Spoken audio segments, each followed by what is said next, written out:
Bonjour les amis, bonjour à tous. Ah les amis, mais vivement qu'on mange des tomates les amis. Mange des tomates mon amour. Mange des tomates tous les jours. Vous savez que Philippe c'est vraiment... Et moi, ce que je préfère, les amis, dans les tomates, ce que je préfère, c'est, vous savez que j'adore la Montfavet, mais chacun choisit ce qui lui plaît. Ouais, ça c'est important, les amis. Hein. Voilà. Alors, je vous présente deux beaux spécimens de Montfavet. J'en ai une dizaine qui sont super beaux. Là, je les arrose au purin d'ortie, tout ça. Et je voudrais vous donner quelques conseils. Vous savez que l'année passée, j'ai laissé beaucoup de gourmands. Voilà, et j'ai laissé beaucoup de feuillage. Bon, il y a toujours un risque de maladie avec, vous savez, le mildiou, soit qu'on peut traiter au bicarbonate ou soit traiter à la bouillie bordelaise. Voilà, donc chacun choisit sa méthode.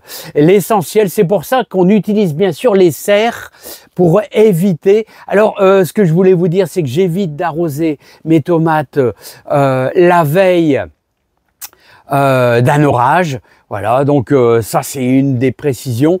Et ce qu'il faut impérativement, surtout dans la serre, c'est bien aéré. Voilà, et normalement il faut essayer de laisser quand même, faut que vos tomates soient pas trop serrées. Bon, vous faites au mieux les amis, c'est pas évident. Mais je vais vous dire les amis, pour avoir de la tomate vraiment bien sucrée, alors on voudrait tous avoir de la tomate, même de la tomate pour faire de l'entrée, avec un œuf dur, avec de la mayonnaise, un peu de macédoine, des carottes râpées. Oh là. Ça, c'est mon délice, les amis. C'est les repas les plus simples dans la vie qui sont les meilleurs. Alors, ce que je voulais vous dire, c'est que si vous voulez avoir des tomates bien sucrées, n'oubliez pas de laisser quand même pas mal de feuilles. Il faut laisser pas mal de feuilles parce que c'est le feuillage avec la photosynthèse qui fait que vous avez des tomates sucrées. C'est vrai que les tomates cerises, on les taille pas, les tomates cerises. On les laisse pousser comme ça en vrac et ça apporte. Et en plus, quand vous cueillez vos tomates le soir après une journée ensoleillée, elles sont gorgées de soleil. Et quand c'est gorgé de soleil, c'est gorgé de sucre et de bonnes choses. Une petite pointe de sel, voilà. Alors, un petit morceau de potchevlich, tout simplement. Potchevlich, ça c'est un repas du Nord, du Pas-de-Calais, de la Flandre, là, un pâté de lapin, un pâté de ce que vous voulez, voilà, voilà. Une petite tranche de pain, voilà.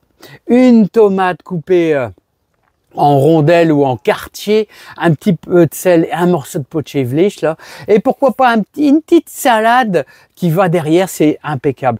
Alors moi ce que je vais faire, c'est que quand je vais implanter mes tomates, et je vais leur donner le meilleur avec du fumier de cheval au pied que je vais mélanger à ma terre. C'est ce que j'ai déjà commencé avec 7-8 pieds que je suis prêt à sacrifier, que j'ai mis ici alors qu'on est le 19 avril. C'est vraiment très tôt, c'est vraiment super dangereux, c'est pas des choses à faire. Voilà, je suis prêt à sacrifier un petit peu de pieds de tomates. Bon, j'en ai pas mal d'avance. Alors les amis, est-ce que je voulais vous dire en dernier, c'est que cette année, je vais pailler mes 2 rangées. Je vais peut-être le faire un petit peu par là-bas, parce que je vais mettre aussi une trentaine de pieds à l'extérieur. Et ce que je voulais vous dire aussi, c'est que je vais récupérer mes herbes de tonte pour pouvoir pailler carrément le sol. Et vous savez qu'une année, j'avais paillé avec des orties. Donc j'avais mis plein d'orties au sol. Donc ça, bien sûr, si vous paillez avec des orties, vous devez impérativement éviter de mettre les racines parce qu'autrement vous allez avoir des départs d'orties. Ça sera plutôt gênant pour l'année prochaine.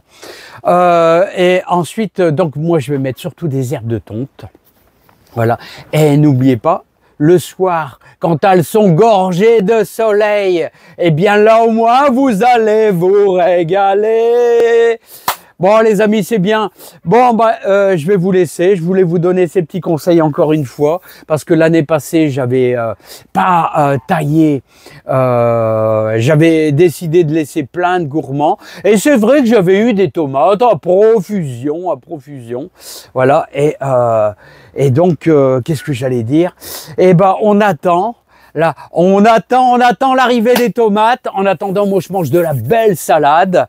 De la belle salade, d'ailleurs, j'en ai ressemé.